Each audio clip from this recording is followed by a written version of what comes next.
మీరు మమ్మల్ని చెబుతూ ఉన్నటువంటి సమయంలో మేము సంపూర్తిగా మీకు లోబడుటకు కృప దయచేయండి.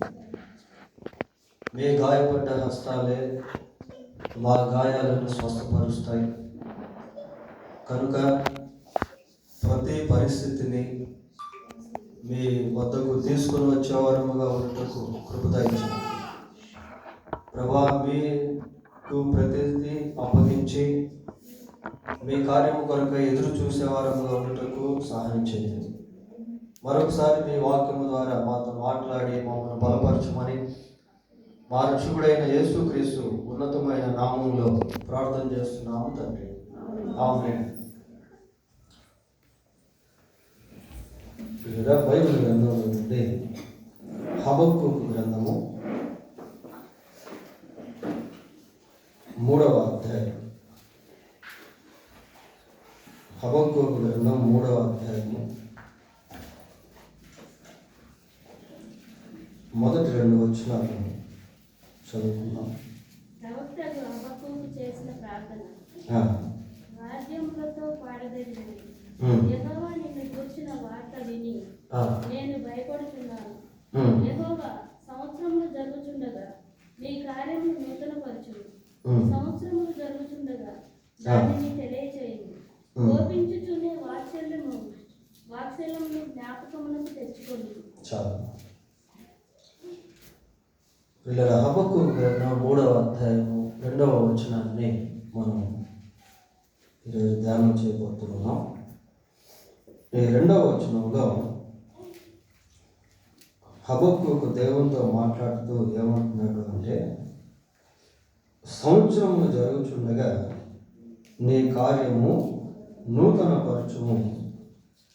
సంవత్సరములు జరుగుచుండగా దానిని తెలియచేయము. సంవత్సరములు జరుగుచుండగా నీ కార్యాన్ని నూతనపరచుము. సంవత్సరములు జరుగుచుండగా దానిని అంటే నీ కార్యాన్ని తెలియజేయము. సంవత్సరాలు గతిస్తూ ఉండగా దేవుని యొక్క కార్యాలు నూతనంగా జరగాలి. ఆ జరిగే కార్యాలు తెలియపరచబడాలి అన్నదే ఈ వచనం యొక్క భావము. దేవుని కార్యాలు కొన్నిసార్లు ఎలాగుంటాయో అనేది మనకు అర్థం కాదు. మరి ముఖ్యంగా దేవునిలో ఉన్నటువంటి సమయంలో చాలా వరకు అన్ని దేవునికి అప్పగిస్తాం కనుక కొన్నిసార్లు కొన్ని పరిస్థితులు ఎందుకు అనుమతించబడతాయో అనేది కూడా అర్థం కాదు. దేవునిలో లేకపోయినట్లయితే మన స్వచిత్వం అనేటువంటిది మనల్ని పరిపాలిస్తూ ఉంటుంది. మారు మనసు పొందిన తర్వాత ఒక విశ్వాసి ఎప్పుడు కూడా తన జీవితంలో దేవుని చిత్తాన్ని జరిగించాలి అని కోరుకుంటా ఉంటాడు. అది కష్టమైనా, నష్టమైనా, శ్రమ అయినా, సుఖమైనా, వివాహమైనా, ఉద్యోగమైనా, ట్రాన్స్ఫర్ అయినా, వాటెవర్ ఇట్ మే బి, అది ఏదైనప్పటికీ సరే దేవుని చిత్తం జరగాలి అనేది విశ్వాస యొక్క హృదయ వాంఛ. మన జీవితంలో కూడా చాలాసార్లు దేవుని చిత్తాన్ని జరగాలి అని మనం అనుకుంటా ఉంటాం. ఆ రీతిగానే ప్రార్థన కూడా చేసుకుంటా ఉంటాం. అయితే కొన్నిసార్లు కొన్ని పరిస్థితులు ఎందుకు అనుమతించబడతాయి అనేది మనకు అర్థం కాదు. ఉన్నట్టుండి ఏదో ఒక ప్రతిఘటన, లేక ప్రతికూలత, లేక వ్యాధి, లేక నష్టము, శ్రమ, ఇలాంటివి కలుగుతూ ఉంటాయి. ఏదైనా చేయాలనుకున్నప్పుడు పనిలో ఓడిపోవడం, ఫెయిల్ అయిపోవడం జరుగుతూ ఉంటుంది. కానీ అసలు అర్థం కాదు, ఎందుకు ఇలా జరుగుతూ ఉంది. నేను దేవునిలో ఉన్నాను కదా, దేవుని సన్నిధి క్రమంగా వెళ్తున్నాను, ప్రార్థన చేసుకుంటున్నాను, బైబిల్ చదువుకుంటా ఉన్నాను, మా పూర్వీకులు లేక మా నాన్న మా అమ్మ కూడా విశ్వాసులే కదా, నేను వెళ్ళేటువంటి సంఘంలో కూడా మంచి దేవుని వాక్యం నాకు అందించబడుతూ ఉంది కదా, నేను దేవునికి ఇవ్వాల్సింది కూడా ఇస్తూ ఉన్నాను కదా అని కొన్నిసార్లు మనకు అనిపిస్తూ ఉంటుంది. పిల్లరా, ఎందుకు ఈ వైఫల్యము, ఎందుకు ఈ బాధ, ఎందుకు ఈ వేదన, అసలు ఎందుకు ఈ వ్యాధి వచ్చింది, ఎందుకు ఈ యాక్సిడెంట్ జరిగింది, ఎందుకు మనుషులు నన్ను అనవసరంగా అపార్థం చేసుకుంటున్నారు, ఎందుకు ఈ అవమానాలు, ఇట్లా రకరకాల తలంపులు, ఆలోచనలు గుండా మనం ప్రయాణం చేస్తూ ఉంటాం. అయితే ఇక్కడ ఏమని చదువుతున్నాము అంటే, సంవత్సరములు జరుగుచుండగా నీ కార్యము నూతన పరచుము. God can make things new. దేవుడు కార్యాలను నూతన పరిచేటువంటి వాడిగా ఉన్నాడు పిల్లలు. ఒకసారి ప్రకటన గ్రంథం 21వ అధ్యాయము 5వ వచనాన్ని చదువుకుందాం. ప్రకటన గ్రంథం 21:5. అప్పుడు సింహాసనాసీనుడై ఉన్న వాడు, ఇదిగో సమస్తమును నూతనమైనవిగా చేయు. ఇదిగో సమస్తమును నూతనమైనవిగా చేయుచున్నానని. చాలు, చేయుచున్నాను. ఇదిగో సమస్తమును నూతనమైనవిగా చేయుచున్నాను. దేవుడే ఇక్కడ ఈ మాటలు మాట్లాడుతూ ఉన్నాడు ప్రియులారా. ఇదిగో సమస్తమును నూతనమైనవిగా చేయుచున్నాను. సమస్తము అని అంటే ఆ సమస్తములో కష్టాలు కూడా ఉంటాయి. దేవుడు నూతన పరిచేటువంటి విధానంలో బ్లెస్సింగ్స్ ఉంటాయి, తర్వాత కష్టం ఉంటుంది, సుఖం ఉంటుంది, క్షేమం ఉంటుంది, కొన్నిసార్లు వ్యాధులు కూడా ఉంటాయి. చాలా ఆశ్చర్యం అనిపిస్తుంది. ఏంటి, దేవుని యొక్క ఆశీర్వాదంలో కూడా కష్టాలు ఉంటాయా? దేవుని యొక్క నూతన కార్యాల్లో కూడా శ్రమలు ఉంటాయా అని మనకు అనిపిస్తూ ఉంటుంది ప్రియులారా. ఈ సమస్తమును నూతన పరిచేటువంటి ప్రక్రియలో God works in different dimensions. దేవుడు అనేక విధాలుగా పనిచేసేటువంటి వాడిగా ఉంటాడు. ఈ నూతన పరిచేటువంటి విధానంలో స్వస్థతలు ఉంటాయి. నూతన పరిచేటువంటి విధానంలో మరి సక్సెస్ ఉంటుంది, విజయం ఉంటుంది. నూతన పరిచేటువంటి విధానంలో మనం అనుకునేటువంటివి కూడా జరుగుతూ ఉంటాయి, దేవుని యొక్క దీవెనలు ఉంటాయి. ఇన్ ద సేమ్ టైం అదే సమయంలో ఈ నూతన పరిచేటువంటి విధానంలో కొన్నిసార్లు వ్యాధులు కూడా ఉంటాయి, కొన్నిసార్లు వేదనలు కూడా ఉంటాయి, కొన్నిసార్లు శ్రమలు కూడా ఉంటాయి పిల్లలు, కొన్నిసార్లు బాధలు కూడా ఉంటాయి, ఇంకా చెప్పాలంటే కొన్నిసార్లు మరణాలు కూడా ఉంటాయి. మనకు అర్థం కావు దేవుని కార్యాలు ఎందు నిమిత్తం అలా జరుగుతూ ఉంటాయి అనేది. కానీ దేవుడు జరిగించే ప్రతి కార్యము వెనుక ఖచ్చితంగా ఒక మేలు అనేటువంటిది దాగి ఉంటుంది ప్రియులారా. బైబిల్లో ఒక మాట మనం చూస్తాం, గాయపరచువాడు ఆయనే, గాయము కట్టువాడు ఆయనే. అంటే దాని అర్థం ఏంటంటే, గాయం చేశాడు, చేసిన గాయాన్ని ఆయనే కట్టాడు. అది కొంచెం ఆశ్చర్యం అనిపిస్తుంది. అలాంటప్పుడు గాయం చేయడం దానికి అనిపిస్తుంది. మరి ఆయన గాయం కట్టేటువంటి వాడుగా ఉన్నాడు కదా, మళ్ళీ గాయం చేయడం ఏంటి అని. ఈ గాయపరిచి స్వస్థపరిచే అనుభవంలో కొన్ని పాఠాలను దేవుడు మనకు నేర్పిస్తాడు. ఆ పాఠాలలో మనం క్రమశిక్షణ నేర్చుకుంటాం. ఆ పాఠాలలో దేవుని కార్యాలు ఎలా ఉంటాయనేది అనుభవపూర్వకంగా నేర్చుకుంటాం. ఆ పాఠాల్లో అసలు కష్టం అంటే ఏందో అనేది నేర్చుకుంటాం, శ్రమ అంటే ఏందో నేర్చుకుంటాం, వ్యాధి యొక్క తీవ్రత ఎలా ఉంటుందో అనేది నేర్చుకుంటాం, దేవుని యొక్క స్వస్థత ఎంత శ్రేష్టమైనది, విలువైనది అనేది నేర్చుకుంటాం. అంతేకాకుండా ఆ పాఠాల్లో మనం ఇతరులకు కౌన్సిలింగ్ ఇచ్చేటువంటివి కూడా నేర్చుకుంటాం. మనం శ్రమ నొంది ఆ శ్రమలో దేవుని యొక్క ఆదరణ అనుభవించి అట్టి శ్రమల గుండా వెళ్తున్నటువంటి వారిని ఆదరించేటువంటి వారిగా మనల్ని మార్చేదానికి దేవుడు కొన్నిసార్లు మన జీవితంలో కూడా శ్రమలు అనేటువంటివి అనుగ్రహిస్తాడు. అందుకే పౌలు ఒక మాట అంటాడు, కొరింథీ పత్రికలో మాట్లాడుతూ ఏమంటాడంటే, మేము శ్రమలో ఆదరణ పొందుతూ అట్టి శ్రమలను అనుభవించే వారిని ఆదరించే వారంగా ఉన్నాము అన్నట్టుగా మాట్లాడతాడు. యెహోవా సంవత్సరములు జరుగుచుండగా నీ కార్యము నూతన పరచుము, సంవత్సరములు జరుగుచుండగా దానిని తెలియచేయము. నీ కార్యాన్ని నూతన పరచుము, నీ కార్యాన్ని తెలియజేయి అని ఇక్కడ హబక్కూకు ప్రార్థన చేస్తున్నాడు పిల్లలు. మరి కొంతమంది జీవితాల గురించి బైబిల్లో మనం గమనించినప్పుడు దేవుడు వారి జీవితాల్లో జరిగించిన నూతన కార్యాలు ఎలాగా జరిగాయో, అవి ఏ విధంగా తెలియచేయపరచబడ్డాయో, అలా జరిపించినప్పుడు వారి ద్వారా అనేకులు ఎటువంటి మేలు అనుభవించారు అనేటువంటి బయోగ్రఫీస్, జీవిత చరిత్రలు బైబిల్లో మనకు కనబడతాయి. పిల్లలు, ఒకసారి యోసేపు జీవితం గురించి కొన్ని విషయాలు మనం పరిశీలించేద్దాం. ఇంకా కొన్ని సమయం గురించి చూద్దాం. 37వ కీర్తన 37వ అధ్యాయం ఆదికాండము 19వ వచనం చదువుకున్నాం. ఆదికాండం 37వ అధ్యాయము 19, 20. ఇదిగో ఈ కలలు కలవాడు వచ్చుతున్నాడు, వీరు చంపి ఇక్కడ ఉన్న ఒక గుంటలో పారవేసి సముద్రంలో వీరు తినివేసినని చెబుదాము. అప్పుడు వీరి కలలు ఏమవునో సూత్రములన్నీ ఒకరితో ఒకడు మాట్లాడుకునేది. ఎవరు వీరు? అన్నలు. ప్రియార యోసేపుకు సంబంధించినటువంటి అన్నలు. వాళ్ళు ఒక ప్రాంతంలో ఉన్నారు. అక్కడికి యోసేపు వస్తూ ఉన్నాడు. వస్తూ ఉంటే అతని మీద వాళ్ళకి చాలా అసూయ ఉంది, చాలా కోపం ఉంది, చాలా ద్వేషం ఉంది. కాబట్టి ఏమనుకుంటున్నారంటే ఇతన్ని ఈరోజు మనము చంపేస్తాము అనుకుంటున్నారు. పిల్లలు, ఇతన్ని ఈరోజు మనం చంపేసి తండ్రికి ఈ విధంగా చెప్దాము అని చెప్పి they got a master plan to kill Joseph. ఆ యోసేపును చంపాలనేటువంటి వాళ్ళ తలంపును కలిగి ఉన్నారు.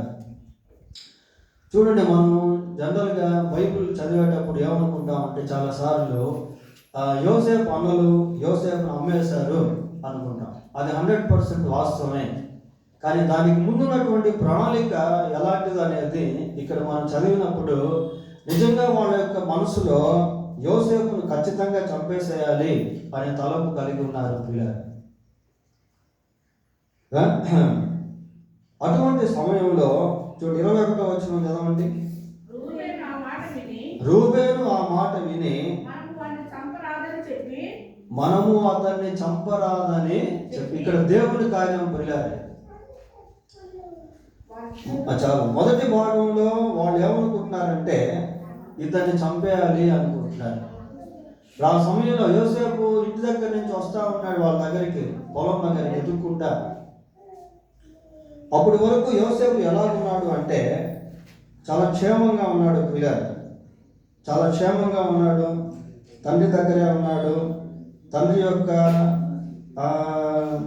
ప్రేమను అనుభవిస్తూ ఉన్నాడు. చూడండి 37వ అధ్యాయము 2వ వచనం 3వ వచనం చదువుకున్నాం.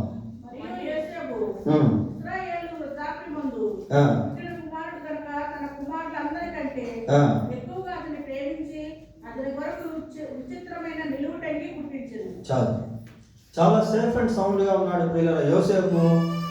ఇంట్లో ఒక రకంగా బాగా పెంచబడుతున్నాడు, తండ్రి చేత ప్రేమించబడుతూ ఉన్నాడు, చాలా సుఖ సౌఖ్యాలతో జీవిస్తూ ఉన్నాడు. ఎప్పుడైతే తండ్రి తన అన్నల దగ్గరికి యోసేపును పంపించాడో అక్కడ నుండి యోసేపు యొక్క జీవితంలో ఒక నూతన ప్రయాణం అనేటువంటిది ప్రారంభమైంది. మనం బైబిల్ని గమనించినప్పుడు ఇక్కడ వెళ్ళిపోయినటువంటి యోసేపు మళ్ళీ ఎప్పుడు కూడా ఈ ప్రాంతానికి తిరిగి రాలేదు.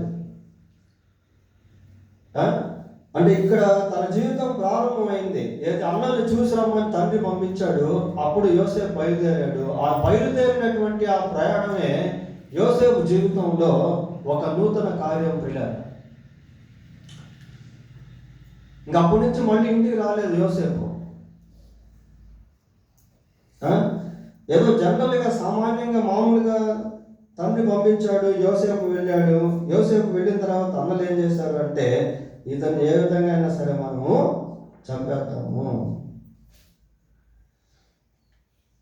చంపేద్దాము అని ప్లాన్ చేసినప్పుడు అక్కడ రూబేన్ ఏమంటున్నాడు, మనం ఇతన్ని చంపరాదు.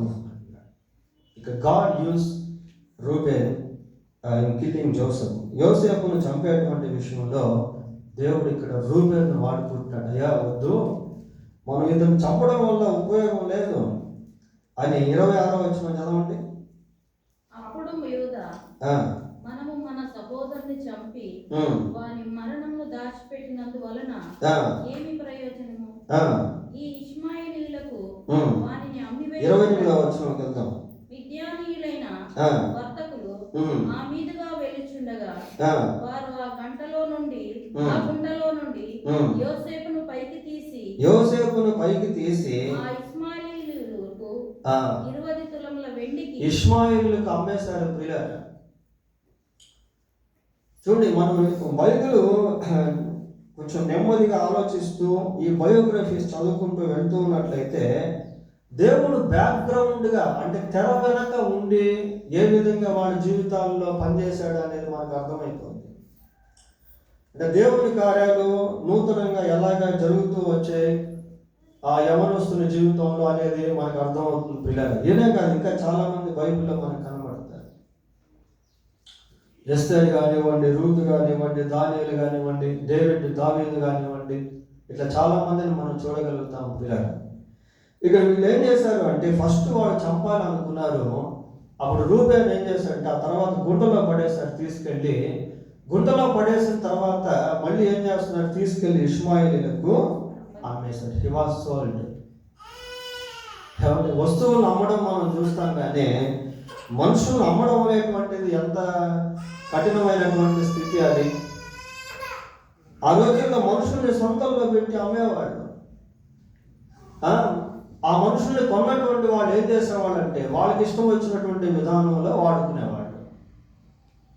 బానిసలుగా చేసి వాడుకునేవాళ్ళు, ఇళ్లలో పనికి పెట్టుకునేవాళ్ళు, వాళ్ళ చేత వెంటి చాకరీలు చేయించుకునేవాళ్ళు, పొలం పనులు చేయించుకునేవాళ్ళు. So Joseph was sold. కాబట్టి యోసేపు ఇక్కడ అమ్మబడ్డాడు. పిల్లలు చూడండి, మనం మామూలుగా ఆలోచన చేస్తే ఒక యవనస్తుడు మంచి యవన కాలంలో ఉన్నాడు, టీనేజ్ వయసులో ఉన్నాడు యోసేపు. ఆ టైంలో అమ్మేస్తే వాళ్ళు ఏం చేశారు? 39:1 చదవండి. 39:1 యోసేపును ఐగుప్తును తీసుకుని వచ్చినప్పుడు ఫరో యొక్క ఉద్యోగస్తులను రాజ సంరక్షక సేనాధిపతియునైన పోతీఫరును ఒక ఐగుప్తీయుడు అక్కడికి అతన్ని తీసుకుని వచ్చిన ఇష్మాయేలీయుల యొద్దకు అతన్ని కొనెను. ఇష్మాయేలీయుల యొద్ద నుండి పోతీఫరు యోసేపును కొనుక్కునేశాడు. ఇష్మాయేలీయుల యొద్ద నుండి, అంటే అన్నలు ఇష్మాయేలీయులకు అమ్మితే ఇష్మాయేలీయులు ఎవరికి అమ్మారు? యోసేపుని పోతీఫరుకు అమ్మేశారు. ఒక మనిషిని ఆ విధంగా అమ్ముకుంటూ వెళ్తా ఉన్నారు. పిల్లలు అమ్ముతూ ఉంటే ఇప్పుడు యోసేపు మళ్ళీ ఇంక ఇంటికి వెళ్ళేదానికి లేదు. తండ్రికి కూడా తెలియదు యోసేపు బ్రతుకున్నాడన్న సంగతి. సో కాబట్టి పోతీఫరు యోసేపును కొనుక్కున్నాడు. పిల్లలు కొనుక్కున్న తర్వాత ఇంట్లో ఉంచుకున్నాడు. ఇంట్లో అన్ని పనులు చేస్తున్నాడు, నమ్మకంగా ఉన్నాడు. Devil plans to make Joseph fall in sin. అక్కడ సైతానుడు యోసేపును పాపంలో పడేసేటువంటి ప్రయత్నాన్ని చేశాడు. 7వ వచనాన్ని మనం చదివినట్లయితే అక్కడ దాని గురించినటువంటి విషయాలు ఉంటాయి. లేదా పోతీఫరు యొక్క భార్య యోసేపును మోహించి అతన్ని పాపంలో పడేసేటువంటి ప్రయత్నాన్ని చేసింది. అటువంటి సమయంలో హీ లివ్ వెరీ కేర్ఫుల్లీ.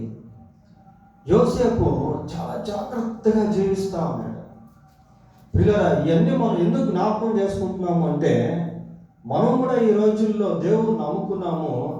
మన జీవితాల్లో కొన్ని పరిస్థితులు అనుమతించబడినటువంటి సమయంలో ఏ విధంగా బ్రతకాలి అనేది కూడా మనకు అర్థం కావాలి.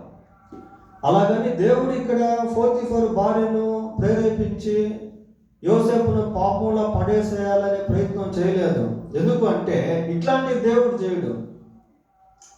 కీడు విషయమై దేవుడు ఆయన శోధింపబడినాడు అని యాకోబు తన పత్రికలో రాశాడు. ప్రియులారా, అంటే సైతానుడు కాసుకొని ఉంటాడు. యవనస్తులను ఎక్కడ ఏ విధంగా పడేయాలి, భక్తులను ఎక్కడ ఏ విధంగా పడేయాలి, ప్రార్థన చేసుకునేటువంటి వారిని దేవుని యందు విశ్వాసం ఉంచినటువంటి వారిని ఎక్కడ పడగొట్టాలి అనేటువంటి ప్రయత్నాలు చేస్తూ ఉంటాడు పిల్లలు. యోసేపు ఇక్కడ శోధన వచ్చినప్పుడు చాలా జాగ్రత్తగా జీవిస్తూ ఉంటాడు. అలా జాగ్రత్తగా జీవించటం వలన ఆయనకి ఏమైనా ఘనత కలిగిందా? లేదు. నిందలు మోపబడి తీసుకెళ్లి చెరసాల్లో పడేశారు. 19వ వచనం చదవండి. అదే ఆదికాండం 39వ అధ్యాయము 19వ వచనం. దినదినము ఆమె యోసేపుతో మాట్లాడుచుండెను గాని అమ్మా 39. కాబట్టి అతని యజమానుడు ఇట్లు నీ దాసుడు ఇది చేసేనని తన భార్య తనతో చెప్పిన మాటలు విన్నప్పుడు కోపముతో మండిపడి ఎవరు కోపంతో మండిపడ్డారు? పోతీఫరు పిల్లలు. అంతకుముందు పోతీఫరు యోసేపును ఎంతో ప్రేమించినటువంటి వాడు, ఎంతో గౌరవించినటువంటి వాడు, తన ఇంటి బాధ్యతలన్నిటిని కూడా అప్పగించినటువంటి వాడు ఇప్పుడు యోసేపు పైన కోపంతో మండిపడతా ఉన్నాడు ప్రియులారా. ప్రాక్టికల్గా మనం ఆలోచన చేసినప్పుడు ఒకప్పుడు మనల్ని ప్రేమించినటువంటి వాడు, మనల్ని గౌరవించినటువంటి వాడు, మనల్ని సన్మానించినటువంటి వాళ్ళు, మనల్ని మాటలతో పైకెత్తినటువంటి వాళ్ళు కోపపడితే, మండిపడితే మన పరిస్థితి ఎలా ఉంది? ఏ తప్పు చేయకపోయినప్పుడు, ఒకవేళ నిజంగా తప్పు చేస్తుంటే వాడు కోపపడడంలో న్యాయమే. కానీ తప్పు చేయకుండా మనుషులు ఒకప్పుడు మనల్ని ప్రేమించి తర్వాత లెక్క లేకుండా మన మీద కోపపడడం, మండిపడడం, ప్రేమించకుండా ఉండడం, నింద మోపడం అనేది అది సహింపరానటువంటి ఇది ప్రియులారా పరిస్థితి. అటువంటి స్థితిలో నుంచి యోసేపు వెళ్తా ఉన్నాడు. మండిపడి అతన్ని పట్టుకొని రాజు ఖైదీలు బంధించు చెరసాలలో వేయించను. ఖైదీలు బంధించేటువంటి చెరసాలలో పడేసారి తీసుకెళ్ళి ప్రియులారా. ఇంట్లో హ్యాపీగా ఉన్నటువంటి వాడు, సంతోషంగా ఉన్నటువంటి వాడు, తండ్రికి లోపడుతున్నటువంటి వాడు, బాధ్యత కలిగినటువంటి వాడు, గౌరవంగా బ్రతుకుతున్నటువంటి వాడు, మంచితనం కలిగినటువంటి వాడు, ఒక్కసారిగా అతని జీవితంలో ఈ శోధనలు అన్నీ కూడా ప్రారంభమయ్యాయి. ఎటుపోయినా కష్టమే, ఎటుపోయినా శ్రమ, ఎటుపోయినా బాధ, ఎటుపోయినా నిందలు, అవమానాలు. చివరికి తీసుకెళ్ళి ఎక్కడ పడేశారు? చెరసాలలో పడేశాడు పిల్లలు. హి వాజ్ ఇన్ ప్రిజన్. చెరసాలలో పడేశారు. 21వ వచనం చదవండి.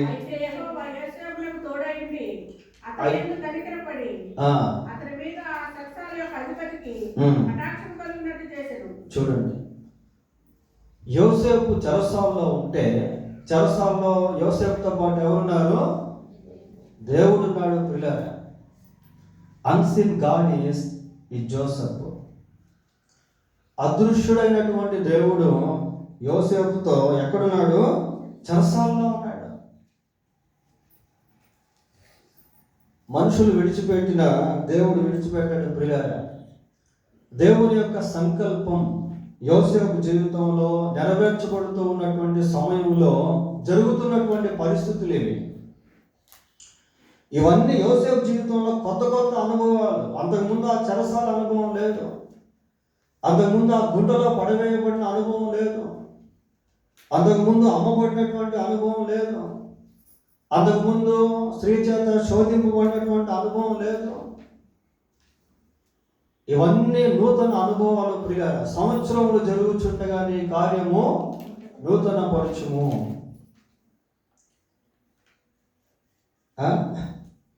ఈ అనుభవాలన్నీ ఎలాగున్నాయి అంటే నూతన అనుభవాలే, కానీ అన్నీ కూడా కష్టంతో కూడినటువంటివి, బాధతో కూడినటువంటివి, వేదనతో కూడినటువంటివి.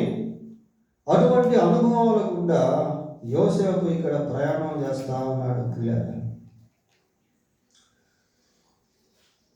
40వ అధ్యాయము 14వ వచనం చదవండి.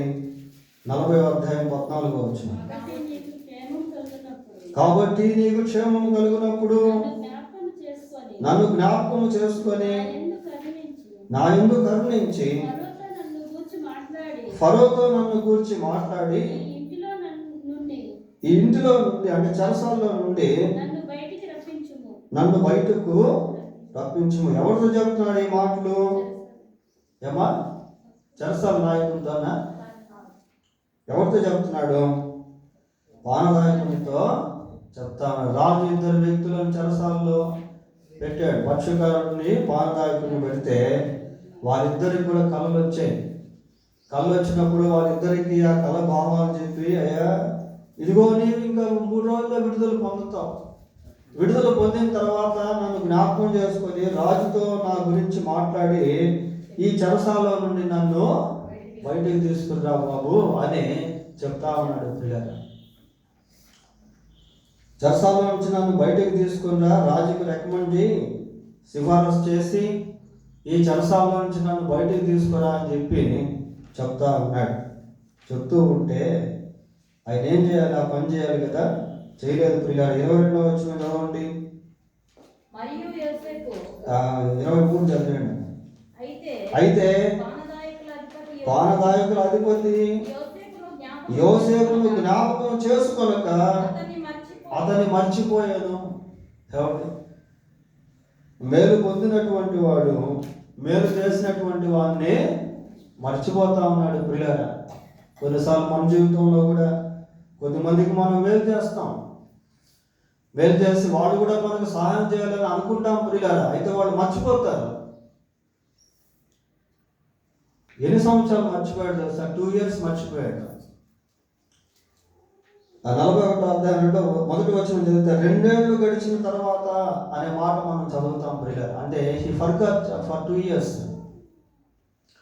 2 సంవత్సరాలు మర్చిపోయాడు. మేలు పొందినటువంటి వ్యక్తి మేలు చేసినటువంటి వ్యక్తిని మర్చిపోయాడు. ప్రియులారా, ఈ సిచ్యువేషన్స్ మన జీవితంలో కూడా కొన్నిసార్లు మనం కలిగి ఉంటాం. కొద్దిమందికి మేలు చేసినప్పుడు తిరిగి వాళ్ళు మేలు చేసేదానికి మర్చిపోతారు. పోనీ మేలు చేయకపోయినా పర్వాలేదు, కానీ కీడు చేసేటువంటి వారిగా అది ఇంకా ఘోరంగా ఉంటుంది. మేలు పొందినటువంటి వారు మేలు చేసినటువంటి వారికి కీడు చేసేటువంటి వారుగా ఉంటారు. పెద్దోళ్ళు అంటారు, ఏమంటే మేలు చేయకపోయినా పర్వాలేదయ్యా, కీడు మాత్రం చేయొద్దు. 2 years అయిపోయింది. ఇప్పుడు 2 సంవత్సరాలు మర్చిపోయాడు. ఇంకా యోసేపు 2 సంవత్సరాలు చెరసాల అనుభవంలోనే ఉన్నాడు. ఇవన్నీ మనం క్యాలిక్యులేట్ చేసుకుంటూ బైబిల్ని చదువుకుంటూ నెమ్మదిగా వెళ్తూ ఉంటే ఈ విషయాలు మనకు అర్థమవుతాయి. పిల్లలు 2 సంవత్సరాలు అయిపోయింది. ఆ తర్వాత ఒకరోజు ఫరోకి కల వచ్చింది. చూడండి, ఒక ఇమాజినేషన్. ఒకవేళ ఈ పానదాయకుడు యోసేపుని గురించి రాజుకు చెప్పి ఆ చెరసాల నుంచి విడిపించుంటే యోసేపు వెళ్ళిపోయిండేవాడు. పిల్లలు ఇంకా చెరసాలలో ఉండకపోతే ఇంకా అక్కడ ఉండడు కదా, వెళ్ళిపోయిండేవాడు. మరి ఎక్కడికి వెళ్ళిండేవాడు తెలియదు. కొన్నిసార్లు దేవునికి సంబంధించినటువంటి వారి విషయంలో ఇతరుల యొక్క ప్రవర్తన కూడా దేవుని యొక్క స్వాధీనంలో ఉంటుంది. ఇతరుల యొక్క వైఖరి కూడా దేవుని యొక్క స్వాధీనంలో ఉంటుంది. మనకు అర్థం కాదు అది. మనం అనుకుంటా ఉంటాం, అరే నేను ఇతను మేలు చేశాను, నాకు అసలు ఇతను మేలు చేయలేదు, అదే మనం అనుకుంటా ఉంటాం. పిల్లలు, దేవుని యొక్క ఉద్దేశాలు, దేవుని యొక్క తలంపులు, దేవుని యొక్క ఆలోచనలు ఎప్పుడు కూడా హైయర్ దెన్ అవర్ థాట్స్. మన తలంపుల కంటే ఆయన తలంపులు ఉన్నతమైనటువంటివిగా ఉంటాయి. 2 సంవత్సరాలు అయిపోయింది. ఆ తర్వాత రాజుకే కల వచ్చింది. ప్రియారా, ఆ కల వచ్చినటువంటి సమయంలో అప్పుడు ఈ పానదాయకుడు రాజుకు యోసేపుని గురించి సిఫారసు చేస్తే రాజు కలవరపడిపోతా ఉన్నాడు. కళతోటి ఏం చేయాలో అర్థం కావట్లేదు. కలవరపడిచే కళ అది. కొన్ని కళలు వస్తూ ఉంటాయి. ఆ కళతో మనుషులు కలవరపడిపోతూ ఉంటారు. ఏం చేయాలో అర్థం కాదు. కొన్నిసార్లు మరణానికి సంబంధించిన కళలు కూడా వస్తూ ఉంటాయి. ఏ కళ వచ్చినా కలవరపడాల్సిన అవసరం లేదు. కలవరంలో దేవుని దగ్గరికి వెళ్తే దేవుడు కృప చూపిస్తాడు. ప్రియులారా, అన్ని దేవునికి అప్పగించి ముందుకు వెళ్ళటమే. కల వచ్చింది, రాజు కలవరపడతా ఉన్నాడు. ఆ సమయంలో యోసేపుని గురించి తెలియపరచబడింది. ఇప్పుడు యోసేపుని పిలిపించాడు ప్రియులారా. చెరసాలలో ఉన్నటువంటి యోసేపు రాజునగరికి వస్తా ఉన్నాడు. ఏ విధంగా వస్తున్నాడు అంటే చూడండి, 41వ అధ్యాయం 14వ వచనం చదవండి. ఫరో యోసేపును పిలువనంపెను, కాబట్టి చెరసాలలో నుండి అతన్ని త్వరగా రప్పించను. చూడండి, ఒక మాట అక్కడ మనం చదువుతున్నాం, త్వరగా రప్పించారట ప్రియులారా. దేవుని కార్యాలు ఎప్పుడైతే ప్రారంభం అవుతాయో అవి త్వరగా జరిగిపోతూ ఉంటాయి. అంటే టైం లైన్ ఉంటుంది దేవునికి. ఆ టైంలో ఏ కార్యం ఏ టైంలో చేయాలో ఆ కార్యాన్ని ఆ టైంలో చేస్తాడు. చేసినప్పుడు దాన్ని ఎవరు కూడా ఆపలేరు. పిల్లరా, ఎంత త్వరగా జరగాలో అంత త్వరగా జరుగుతాయి. కొన్నిసార్లు మనకేమనిపిస్తుంది అంటే ఆలస్యం అనిపిస్తూ ఉంటుంది.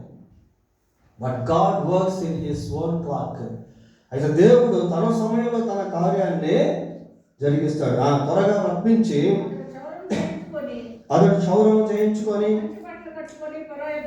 మంచి బట్టలు కట్టుకొని ఫరో యొద్దకు వచ్చాడు. ఇక్కడ మళ్ళీ ఒక నూతనత్వం ప్రియులారా, మళ్ళీ ఒక నూతన అనుభవంలోనికి యోసేపు తీసుకొని రాబడుతూ ఉన్నాడు. చెరసాలలో నుండి రాజనగరికి వస్తూ ఉన్నాడు. మాసిపోయిన చినిగిపోయిన స్థితిలో నుంచి మళ్ళీ మంచి వస్త్రాలను ధరింపజేసి రాజు సముఖమందు యోసేపును తీసుకుని వస్తా ఉన్నాడు. యోసేపు అసలు ఊహించి ఉంటాడా? దేవుని కార్యాలు మనకు అర్థం కావు పిల్లలు. ఇక్కడి నుండి మళ్ళీ యోసేపు జీవితము ఇంకొక నూతనత్వంలోనికి ప్రయాణమైంది.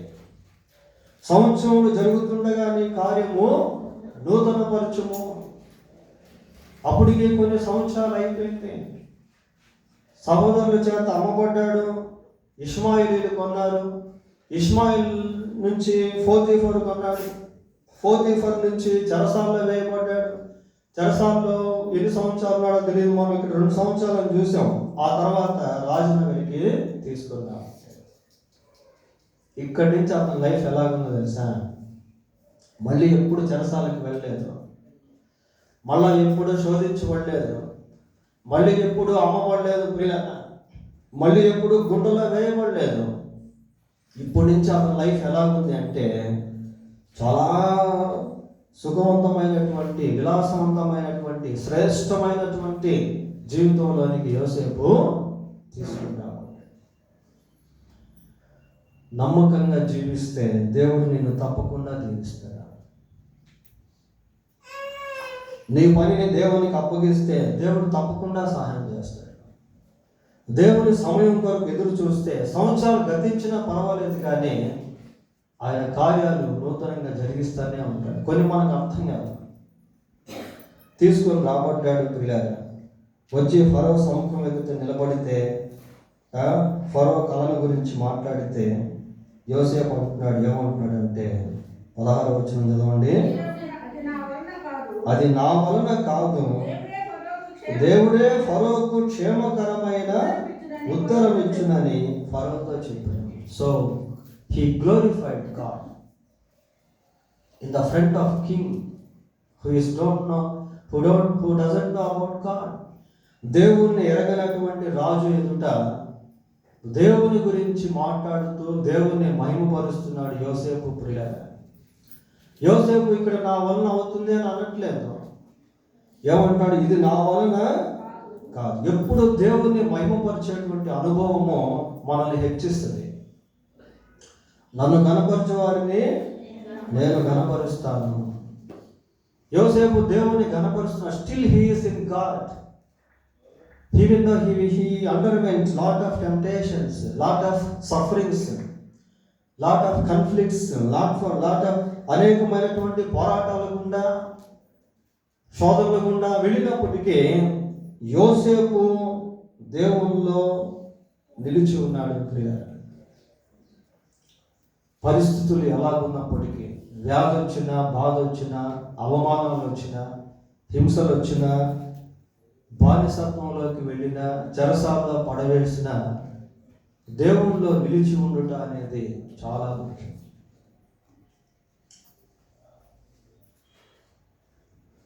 ఒక్కసారిగా దేవుడు యోసేపును హెచ్చించాడు. ఒకే ఒక్క రోజు ప్రియులారా, only a single day Joseph was so exalted.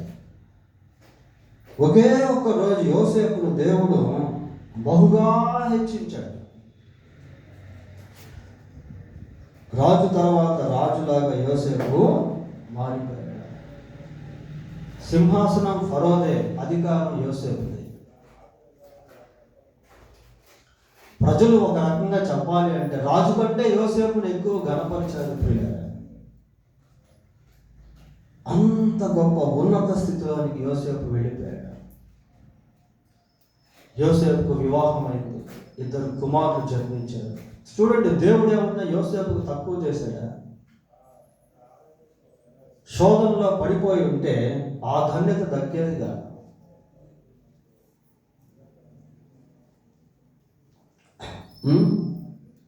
కనుక యోసేపు యొక్క జీవితాన్ని సంవత్సరాలు గతిస్తూ ఉండగా దేవుడు నూతన పరుచుకుంటూ నూతన అనుభవాల నుండి తీసుకుని వెళ్ళాడు. నేను ఇందాక మీకు చెప్పాను, యోసేపు యొక్క జీవితం వెనక, ఆ తెర వెనక దేవుని యొక్క తలంపులు, ఆలోచనలు వెంటాడుతూ ఉన్నాయి. దేవుని యొక్క ప్రణాళిక వెంటాడుతూ ఉంది పిల్లలు. ఈ విషయం మనకు ఎక్కడ కనపడుతుంది అంటే ఆదికాండంలో కనపడుతుంది, కీర్తనల గ్రంథంలో కనపడుతుంది ఈ విషయం. చూడండి, 105వ కీర్తన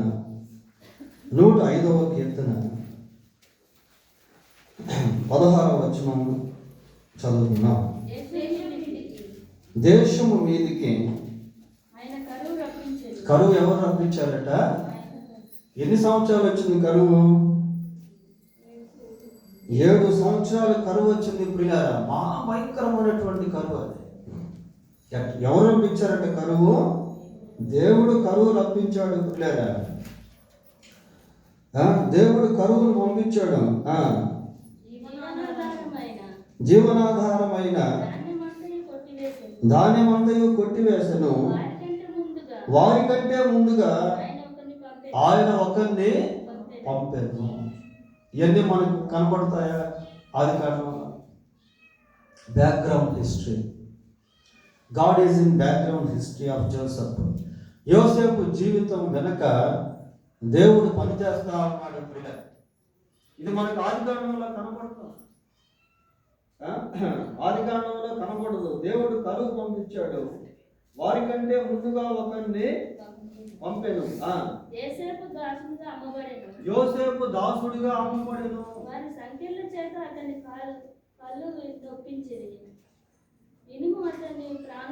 వారు సంఖ్యల చేత అతని కాళ్ళు నొప్పించిరి, ఇనుము అతని ప్రాణమును బాధించను. ఇవన్నీ మనకు ఆదికాండంలో కనిపించాయా?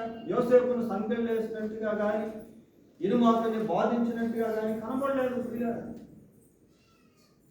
కాళ్ళకు సంఖ్యలు వేయబడ్డాయి కానీ కనబడటం వల్ల మనకి ఆదికాండంలో అతని చెప్పిన సంగతి నెరవేరు వరకు యెహోవా వాక్కు అతన్ని పరిశోధించుచుండెను. ఒక నిమిషం ఆగుతాం. అతన్ని పరిశోధించుచుండెను. అతను చెప్పినటువంటి సంగతి నెరవేరు వరకు ఏం చెప్పాడు? కలలు వచ్చినప్పుడు అన్నాడు, ఇదిగో నా పనులు లేచి నిలబడగా మీ పనులన్నీ కూడా సాగిలపడ్డాయి. చూడండి ప్రియులారా, సంవత్సరములు జరుగుతుండగా నీ కార్యము నూతన పరచుము. సంవత్సరములు జరుగుతుండగా దానిని ఎప్పుడో దేవుడు తెలియజేశాడు. ప్రియులారా, దేవుడు చేస్తున్నటువంటి ఆ నూతన కార్యాలు ముందుగానే తెలియపరచబడ్డాయి, కానీ అప్పుడు అవి అర్థం కాలేదు. ఆ దృశ్యం మనము ఐగుప్తు దేశంలో యోసేపు ఫరో తర్వాత ఫరోగా ఉన్నటువంటి సమయంలో అన్నలందరూ కూడా యోసేపు దగ్గరికి వచ్చి సాగిలపడ్డారు. ఆ కళ యొక్క నెరవేర్పు అక్కడ మనం చదువుతాం ఆదికాండంలో. దాన్ని ముందుగానే దేవుడు బయలుపరిచాడు. ప్రియులారా, సంవత్సరములు జరుగుచుండగా నీ కార్యము నూతన పరచుము, సంవత్సరములు జరుగుచుండగా నీ కార్యమును తెలియజేయము. దాన్ని దేవుడు ముందుగానే తెలియజేశాడు. కొన్ని దేవుని కార్యాలు ఎలాగుంటాయి అంటే ముందుగానే తెలియపరచబడతాయి, కొన్ని మధ్యలో తెలియపరచబడతాయి, కొన్ని కార్యాలు జరిగిన తర్వాత తెలియపరచబడతాయి. చదవండి. రాజు వర్తమానము పంపి అతన్ని విడిపించెను. ప్రజలు నేలిన వాడు అతన్ని విడుదల చేసెను. ఇష్ట ప్రకారం అతడు తన అధిపతులను ఏలుటకు తన పెద్దలకు బుద్ధి చెప్పుటకు తన ఇంటికి యజమానునిగాను తన యావదాస్తి మీద అధికారిగాను అతన్ని నియమించాను. చూసారా ఎంత ఉన్నత స్థితిలోనికి యోసేపు వెళ్ళిపోయాడు. ఇది ప్రాక్టికల్గా మనము బైబిల్లో చూస్తున్నటువంటి ఒక చరిత్ర. ప్రియ హబక్కూకు అంటున్నాడు, ఏమంటాడంటే సంవత్సరములు జరుగుచుండగా నీ కార్యము నూతన పరచుము, సంవత్సరములు జరుగుచుండగా దానిని తెలియజేయు. కాబట్టి దేవుడు సంవత్సరాలు జరుగుతూ ఉన్నట్టు మనకు కనబడుతూ ఉంటాయి. అయితే దేవుని యొక్క నూతన కార్యాలు అవి ఎలాగుంటాయో మనకు తెలియదు పిల్లారా. కానీ ప్రతిదీ కూడా ఒక నూతనత్వంలోనికి మనల్ని తీసుకుని వెళ్తాం. ఆ సమయం వచ్చినప్పుడు దాన్ని మనం అర్థం చేసుకునేటువంటి వారంగా ఉండగలుగుతాం. పోతే న్యూ టెస్టిమెంట్కి వద్దాం. న్యూ టెస్టిమెంట్లో పౌలుని గురించి చూద్దాం. కొన్ని అవుట్లైన్స్ చూద్దాం. మొదటిగా అపోస్తుల కార్యములు 16వ అధ్యాయము. అపోస్తుల కార్యములు 16వ అధ్యాయము 22వ వచనం చదువుతున్నాం. అప్పుడు జన సమూహము వారి మీదకి దొమ్మిగా వచ్చెను. న్యాయాధిపతులను వారి వస్త్రములు లాగివేసి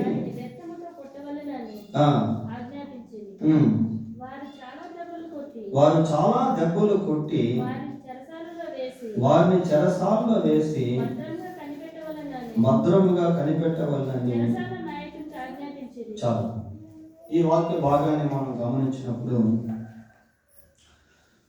మరి పౌలును శీలను తీసుకెళ్ళి బెత్తాలతో కొట్టి చాలా దెబ్బలు కొట్టి తీసుకెళ్లి చెరసాలలో భద్రంగా పెట్టారు. బీటన్ అసలు ఎందుకు వాళ్ళని కొట్టారు అని మనం ఆలోచన చేస్తే వాళ్ళు ఏమైనా నేరం చేశారా, ఘోరం చేశారా? వారు చెరసాలలో పెట్టబట్టుకు వారు చేసినటువంటి నేరం ఏమీ లేదు పిల్లారా. వాళ్ళు ఏం చేశారు? ఆ సోది చెప్పేటువంటి దయ్యాన్ని, కుతోను దయ్యాన్ని వెళ్ళగొట్టారు అంతే. అది మేలుకరమైనటువంటి పనే. దయ్యం చేత మనుషులు మోసపరచబడుతూ లేనిది ఉన్నట్టుగా ఉన్నది లేనట్టుగా అనుకుంటూ మోసపోతున్నటువంటి వారికి విడుదల ఇవ్వడం అనేది మంచిదే కదా, మంచి కార్యమే కదా. ఆ అమ్మాయి ఎంత సఫర్ అయి ఉంటుంది. ఆ పుతోను పట్టినటువంటి దయ్యం పట్టినటువంటి అమ్మాయి ఎంతో ఇబ్బంది పడి ఉంటుంది. ఆ అమ్మాయిని క్యాష్ చేసుకొని వీరు క్యాష్ సంపాదించుకుంటూ జీవనోపాధిలాగా దాన్ని పెట్టుకున్నారు. చాలామంది ఈ లోకంలో మరి సైతాన సంబంధమైనటువంటి వాటిని జీవనోపాధులుగా పెట్టుకుంటారు. పిల్లలు పెట్టుకుంటారు. అట్లాంటివి కూడా ఉన్నాయి. వాళ్ళ మంచి పనే చేస్తారు. మంచి పని చేస్తే తీసుకెళ్ళి వాళ్ళని బాగా కొట్టి చెరసాల్లో పడేస్తారు. చెరసాల్లో పడిన తర్వాత 29వ వచనం ఒకసారి చదవండి. అతడు దీపమును తెమ్మని చెప్పి లోపలికి వచ్చి వణుకుచు పౌలుకును శీలకును సాగిలపడి వారిని వెలుపలికి తీసుకొని వచ్చి, అయ్యలారా, రక్షణ పొందుటకు నేనేమి చేయవలనని. చాలు. చూడండి ప్రియులారా, వాళ్ళని తీసుకెళ్ళి దెబ్బలు కొట్టి చెరసాల్లో పడేశారు. కొంత సమయం అయిన తర్వాత అక్కడ కొన్ని కార్యాలు జరిగాయి. వాళ్ళు దేవుని స్తుతించడం, స్వల్ప భూకంపం రావడం, చెరసాల తలుపులు తెరుచుకోవడం, సంఖ్యలు ఓడిపోవడం, ఇవన్నీ అక్కడ జరిగినాయి పిల్లలు. వితౌట్ దేర్ హ్యాండ్, వారి ప్రమేయం లేకుండా ఇవన్నీ వాటికై అవి జరుగుతూ వచ్చాయి. అవే దేవుని కార్యాలు. భూకంపం మనిషి పంపించగలడా? తప్పించగలడు. చెరసాల తలుపులు ఉన్నపాటున అవి తెరుచుకోగలవా? తెరుచుకోలేవు. సంఖ్యలు ఎవరు విడిపించకుండా అవి విడిపోగలవా? విడిపోలేవు. ఇవన్నీ దేవుని కార్యాలు ప్రియులారా. అవన్నీ జరిగిన తర్వాత ఇక్కడ చెరసాల నాయకుడు వచ్చి అంటున్నాడు, అయ్యలారా రక్షణ పొందుటకు నేను ఏంటి? అసలు ఏమన్నా ప్రశ్న నాది? దేని నుంచి ఆయనకి రక్షణ కావాలి? ఆయన ఆల్రెడీ రక్షణ పట్టుడు, పోలీస్ ఆయన. అక్కడ పరిశుద్ధాత్మ కార్యం దయతో దేవుడు జరిగించాడు. ఆ చెరసాల నాయకునికి రక్షణ కూర్చున్నటువంటి గ్రహింపు కలిగింది. అవి జరిగేదానికి ఈ జరగాల్సి వచ్చింది. మనకు అర్థం కాదు కొన్నిసార్లు దేవుడు ఎలాంటి వాడు అంటే, ఆయన కీడు చేత మేలు చేసేవాడు కాదు, కీడును కూడా మేలుగా మార్చేటువంటి వాడు. అదే యోసేపు అంటాడు వాళ్ళ అన్నోళ్ళతో, ఏమంటాడంటే, అయ్యా మీరు నాకు కీడు చేయాలని చూశారు. చూడక ఒకసారి ఆ మాట కూడా చదవడం. 50వ అధ్యాయం 20వ వచనం, ఆదికాండం 50వ అధ్యాయం 20వ వచనం చదవండి. మీరు కీడు చేయని ఉద్దేశించితిరి, కానీ నేటి దినమున జరుగుచున్నట్లు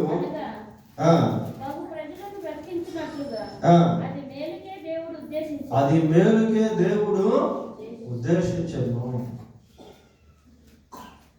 సో కాబట్టి దేవుడు కీడును మేలుగా మారుస్తాడు పిల్లలు. దీని వెనక దేవుని యొక్క సంకల్పం ఏంటి అంటే, పౌలు యొక్క పిలుపులో అది ఉంది. అది మనం ఇక్కడ కనపడదు. దేవుని యొక్క ప్రణాళికలో పౌలు ఉన్నాడు. పౌలు యొక్క పిలుపు వెనక ఇవన్నీ దాగి ఉన్నాయి పిల్లలు. అవి మనకు ఇక్కడ కనపడదు, కానీ వేరే దగ్గర కనపడుతుంది. చూడండి, అదే అపోస్తుల కార్యం 26వ అధ్యాయము 18వ వచనం చదువుతున్నాం.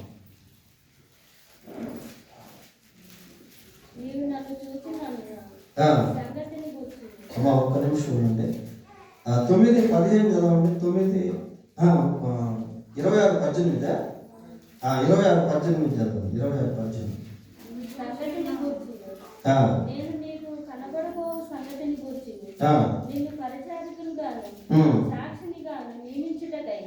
కనబడి ఉన్నాను. నీవు లేచి నీ పాదములను మోపి వారి చీకట్లో అక్కడి నుంచి చదివేశాడు. వారి చీకట్లో నుండి వెలుగులోనికి, సాతాను అధికారం నుండి దేవుని వైపునకు తిరిగి నా యందలి విశ్వాసము చేత పాప క్షమాపణను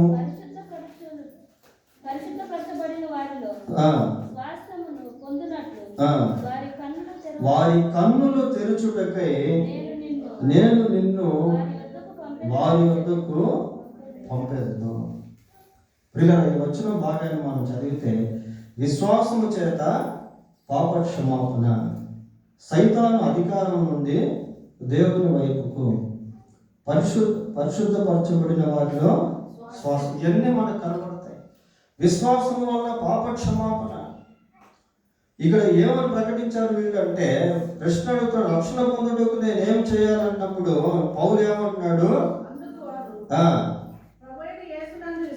ప్రభు అయిన యేసునందు విశ్వాసం ఉంచుము, అప్పుడు నీవును నీ ఇంటి వారును రక్షణ పొందుదురు. అది దేవుని ప్రణాళిక. దేవుని యొక్క ప్రణాళిక వారి చుట్టూ తిరుగుతూ ఉన్నాయి. వారు ఎక్కడికి వెళ్తే అక్కడ ప్రజలు రక్షణ పొందాలి. That is the major purpose of God beyond there lifes. వారి జీవితాల వెనక దేవుడికి ఉన్నటువంటి గొప్ప ప్రణాళిక అది. 9:15 కూడా చదువుతాం. 9:15 చదవండి. అందుకు ప్రభువు, నీవు వెళ్ళుము, అన్యజనుల ఎదుటను నా నామం భరించుటకు అతడు నేను ఏర్పరచుకుని నా సాధనమై ఉన్నాడు. దేవుడు అతన్ని ఏర్పరచుకున్నాడు. ప్రియులారా, ఆ ఏర్పాటు అనేది ఎప్పుడు జరిగిందో తెలుసా? దేవుడు ఇక్కడ చెప్తున్నాడు, నేను ఏర్పరచుకున్న సాధనం అతను. అతడు అన్యజనుల ఎదుట, ఇశ్రాయేలు ఎదుట, రాజుల ఎదుట నా నామమును భరించాలి. ఎప్పుడు దేవుడు అతన్ని ఏర్పరచుకున్నాడు అంటే అది ఇక్కడ మనకు కనబడుతుంది అపోస్తుల కార్యంలో, గలతీ పత్రికలో కనిపిస్తుంది. చూడండి, 1వ అధ్యాయం 15వ వచనం చదవండి. 1వ అధ్యాయం 15వ వచనం. తల్లి గర్భమునందు పడినది మొదలుకొని నన్ను ప్రత్యేకపరిచి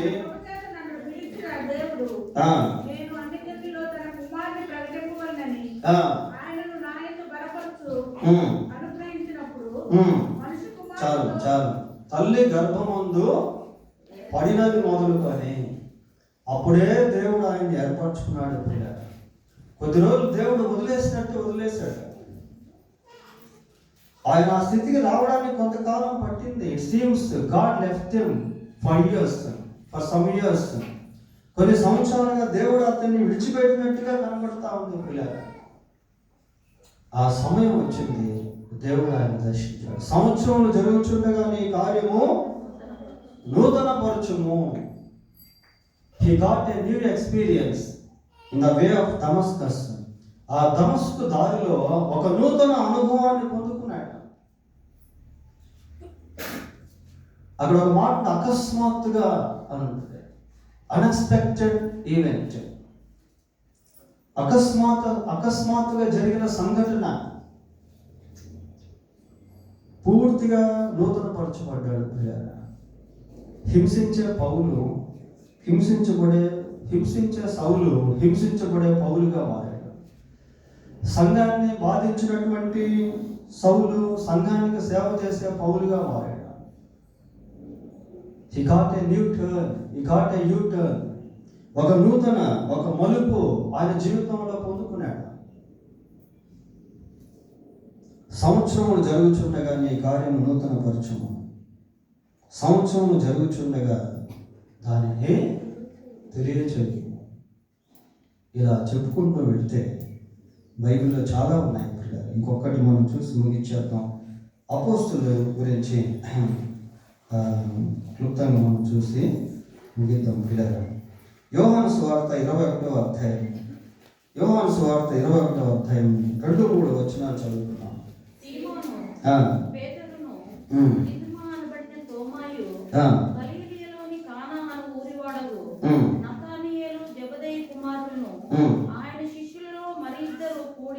చాలు. ఇక్కడ కొద్దిమంది శిష్యులు మనకు కనబడుతున్నారు ప్రియులారా. ఈ సంఘటన ఎప్పుడుది అంటే ఇంకా యేసుక్రీస్తు ప్రభు మరణాన్ని గెలిచి పునరుద్ధారణై తిరిగి లేచాడు. ఇంకా కొద్ది రోజుల్లో ఆయన ఆరోహణుడై పరలోకానికి వెళ్ళిపోబోతున్నాడు. ఎప్పుడైతే ప్రభు పునరుద్ధారణై తిరిగి లేచాడో అప్పటి నుండి ఒక విధమైనటువంటి సపరేషన్, ఎడబాటును వీళ్ళు శిష్యులు అనుభవిస్తూ ఉన్నారు.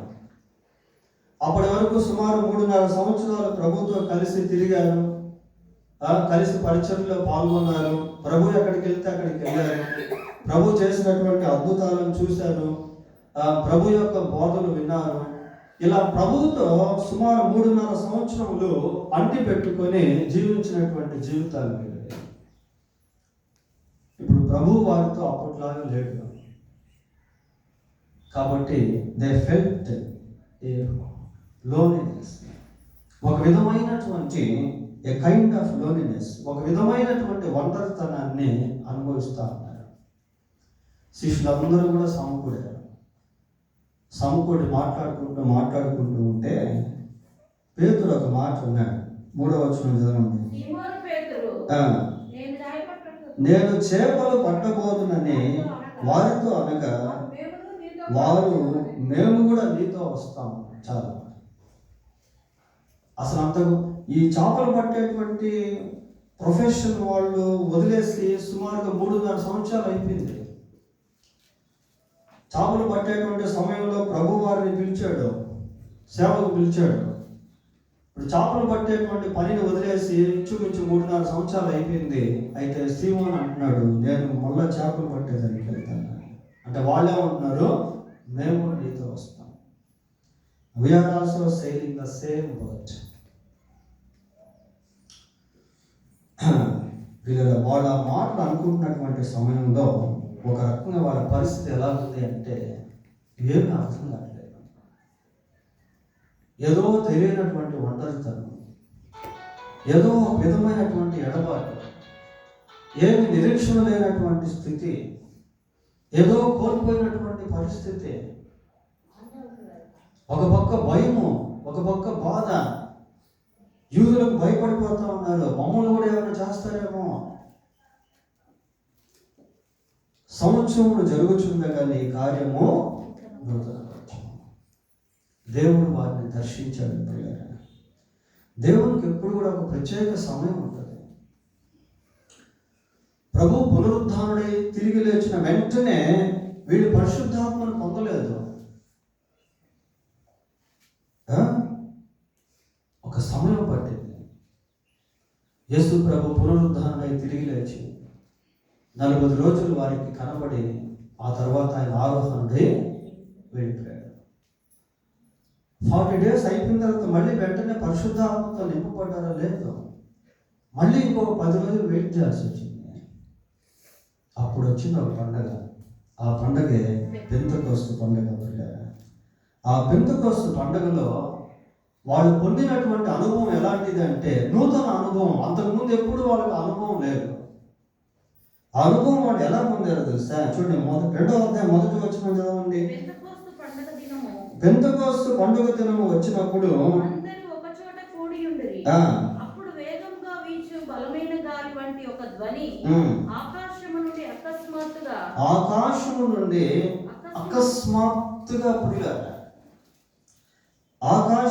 అకస్మాత్తుగా వారు కూర్చుండి ఉన్న ఇల్లంతయు అంతకుముందు ఎప్పుడు అనుభవం లేదు.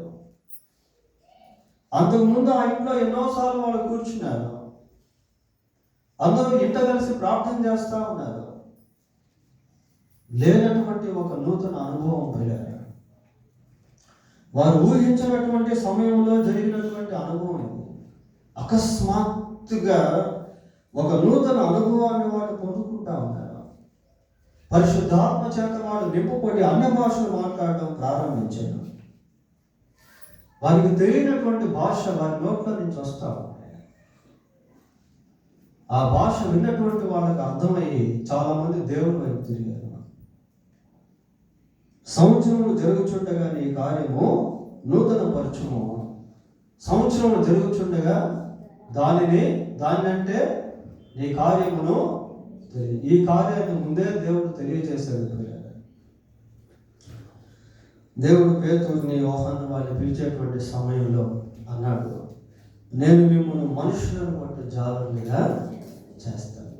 చెప్పినటువంటి ఆ మాట నెరవేరేదానికి సుమారు 3.5 సంవత్సరం పట్టింది. అప్పుడు పేతురు వెళ్ళి ప్రసంగం చేస్తూ ఉంటే 3,000 మంది, 5,000 మంది, ఎంతోమంది దేవుడిని నమ్మారు. శిష్యులు విస్తరించారు. వారి ద్వారా అనేక మంది దేవుడిని నమ్ముకున్నారు. God will take a particular time to do His work in godly people. దేవుడు తన ప్రజల పట్ల తన కార్యాన్ని తన ప్రత్యేకమైనటువంటి సమయంలో జరిగిస్తాడు. కాబట్టి దేవుడు మనకి ఇచ్చిన ఈ నూతన సంవత్సరంలో మనం ఎటువంటి గొప్ప కార్యాలు చూడబోతున్నామో మనకు తెలియదు. కష్టం వచ్చినా, శ్రమ వచ్చినా దేవునికి నిలిచి ఉండుట అనేది చాలా ప్రాముఖ్యం. దేవునికి నమ్మకంగా ఉండుట అనేది చాలా ప్రాముఖ్యం. దేవుడు నిన్ను హెచ్చిస్తే అక్కడ నీవు దేవుడిని కనపరచాలి, చాలా ప్రాముఖ్యం. ప్రార్థన చేసుకుందాం.